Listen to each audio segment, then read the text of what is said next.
الحمد لله رب العالمين، والصلاة والسلام على أشرف الأنبياء والمرسلين وعلى آله وأصحابه رسول الله أجمعين. أشهد أن لا إله إلا الله وحده لا شريك له، وأشهد أن محمدا عبده ورسوله لا نبي بعده، على أخرج الناس من الظلمات إلى النور ومن الضلالة إلى الهدى. رب اشرح لي صدري ويسر لي أمري واحلل عقدة من لساني يفقهوا القول. أما بعد. Yang saya hormati pengurus Masjid Besar Al-Istiqomah Padepokan Bandar Sri Gemilang, yang saya hormati para majelis guru, para alim ulama, para tokoh masyarakat, cerdik pandai, yang besar tidak kami sebutkan gelarnya, yang kecil tidak kami sebutkan namanya, namun tidak mengurangi rasa hormat saya sedikit pun. Syukur alhamdulillah kita ucapkan kepada Allah Subhanahu wa taala dengan mengucapkan alhamdulillah, yang mana berkat Allah Subhanahu wa taala memberikan berkat dan hidayahnya sehingga Allah mempermudahkan langkah kaki kita untuk menuju ke masjid yang insyaallah tercinta ini. Salawat beserta salam tidak lupa kita curahkan kepada junjungan alam kita semua, yakni Nabi Muhammad sallallahu alaihi wasallam, dengan mengucapkan Allahumma salli ala sayyidina Muhammad wa ala ali sayyidina Muhammad. Mudah-mudahan dengan bersalawat tadi kita diberikan syafaat oleh baginda Nabi di yaumil akhir. Amin ya rabbal alamin. Syukur alhamdulillah Bapak Ibu, sekarang kita sudah memasuki bulan yang begitu mulia.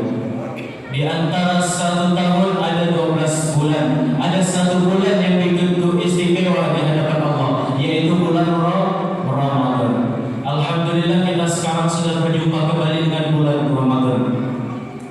Alhamdulillah sekarang kita sudah memasuki sekolahan yang namanya Ramadan. Jadi Ramadan ini adalah madrasah.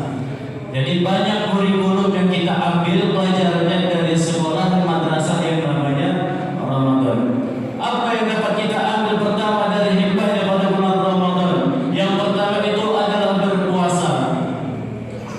Jadi berpuasa ini hukumnya wajib bagi orang yang beriman. Karena kata Allah Subhanahu wa taala di dalam Quran surah Al-Baqarah ayat 183, Allah Subhanahu wa taala menyelipkan kata berpuasa dikhususkan kepada orang yang beriman. Karena kata Allah Subhanahu wa taala, ya ayyuhallazina amanu kutiba alaikumusiyam. Kata Allah Subhanahu wa taala, wahai orang-orang yang sudah beriman, diwajibkan atas engkau untuk berpuasa. Dan jadi di dalam ilmu fikih syarat wajib berpuasa itu ada 4 Bapak Ibu. Yang pertama muslim, yang kedua baligh, yang ketiga mampu, yang keempat berakal. Jadi kalau Bapak Ibu punya tetangga tidak berpuasa di bulan Ramadan, berarti dia itu kurang syarat yang 4 tadi. Makanya kita disuruh berpuasa. Kenapa? Karena ibadah berpuasa itu ibadah sirriyah, ibadah yang hanya kita dengan Allah saja yang tahu. Ibadah yang lain gampang dilihat orang, Bu. Gampang dilihat orang, Pak. Bapak punya tetangga lagi sholat sujudnya lama, pasti Bapak menilainya sholatnya khusyuk. Bapak punya tetangga baru pulang daripada haji, melihat ibadahnya kental, suka menyantuni anak yatim, berarti hajinya mabrur.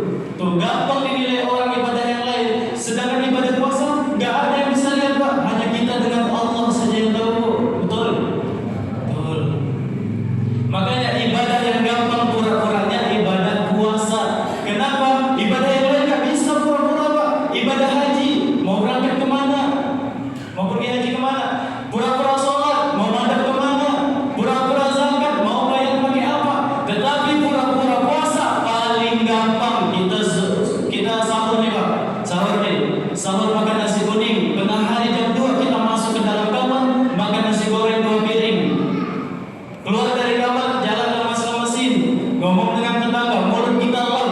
Subuh kan hari ini saya puasa lemes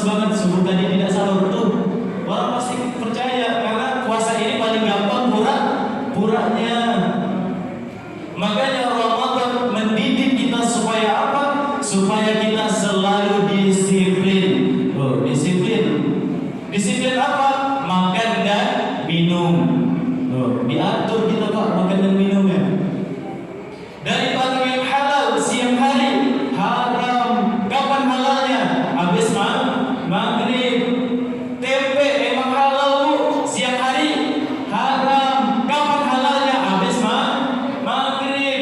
Es buah juga halal, siang hari haram. Kapan halalnya? Habis maghrib. Termasuk istri bapak siang hari kapan halalnya?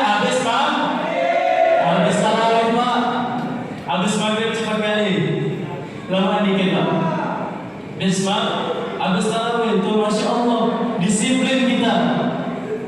Disiplin dari apa? Makan dan minum. Dari barang yang halal kita bisa terjaga, apalagi barang yang haram tuh Masya Allah tuh. Disiplin.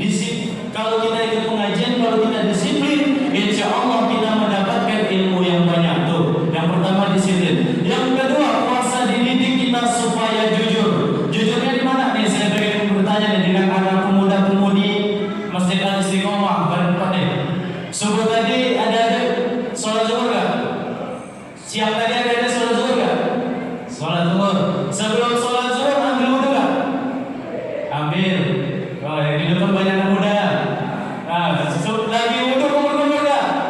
Kumur. Lagi kumur-kumur kita colong aja air itu sedikit. Jangankan polisi, jangankan KPK. Teman bapak lagi wudhu di sebelah sini tidak tahu kalau kita nyolong air sedikit. Tuh. Ternyata berpuasa dididik kita untuk selalu jujur. Ada orang tak ada orang, Allah tetap tahu. Jujur supaya hidup kita tidak hancur. Jujur. Tuh yang kedua. Yang ketiga, puasa dididik kita untuk selalu sabar. Dari mulai imsak kita menahan lapar dan haus. Dari terbitnya matahari hingga terbenamnya matahari, kita menahan hawa nafsu, menahan lapar, kuat kita. Maka kita disuruh sabar. Makanya sabar itu terus kita terapkan dalam kehidupan kita sehari-hari Pak. Yang miskin sabar, belum waktunya Pak, belum waktunya. Yang pejabat-pejabat kita, PJ-PJ yang belum dilantik, caleg-caleg kita yang belum dilantik, sabar. Pasti nanti ada waktunya. Makanya ada orang yang berpuasa takut dengan Allah dengan takut sama istri beda Pak. Kalau orang berpuasa bukan takut sama Allah, sahur pertamanya sahur sampai 2 piring biar nggak lapar katanya. Oleh-olehnya jam 1 siang putih matanya semua, hitam dari pinggir dikit cuman. Kasihan Pak, terbayang dengannya itu. Kalau orang berpuasa bukan takut sama Allah, olehnya dia jalan ke dapur lihat samlik mirip sirup marjan, lihat kurma di pinggir pintu, lihat kecoa di pinggir pintu dikira kurma. Tuh kasihan Pak, terbayang sama dia. Kalau berpuasa bukan karena Allah. Makanya kita berpuasa mengharapkan ridho daripada Allah Subhanahu wa Ta'ala. Tuh yang ketiga. Yang keempat, puasa dididik kita untuk supaya peka. Maksudnya gimana? Ya Allah, baru sehari saya gak kena nasi, begini rasanya lapar. Ya Allah, baru sehari saya gak kena air, begini rasanya haus. Ternyata gak enak lapar ya Allah, ternyata gak enak haus ya Allah. Kemudian timbul rasa peka di dalam diri kita. Bagaimana dengan saudara-saudara saya di luar sana? Bagaimana saudara-saudara saya yang berada di negeri Palestina yang setiap hari merasakan lapar dan haus, siang malam mereka merasakan kelaparan? Ini yang mesti peka di dalam diri kita Pak Bu. Ini yang mesti peka dalam diri kita. Supaya apa? Supaya pada bulan Ramadan kita selalu berbagi sesatu sama yang lain. Tuh yang keempat tuh, supaya kita peka. Jadi pelajaran apa yang kita ambil dari sekolahan madrasah yang namanya Ramadan? Kesimpulan yang pertama itu adalah puasa. Dengan berpuasa kita dididik untuk supaya disiplin, kemudian kita dididik jujur, kita dididik sabar, dan insya Allah kita akan peka dalam menjalankan kehidupan bermasyarakat di luar sana. 1 bulan kita ditempa, 1 bulan segala dosa dan kesalahan kita dilebur. Supaya apa? Supaya hubungan kita dengan Allah Allah baik. Sehingga kita keluar daripada bulan Ramadan, kita mendapatkan detail, kita mendapatkan kelulusan dari Allah Subhanahu wa taala, la'allakum wa rahmatullahi wa barakatuh.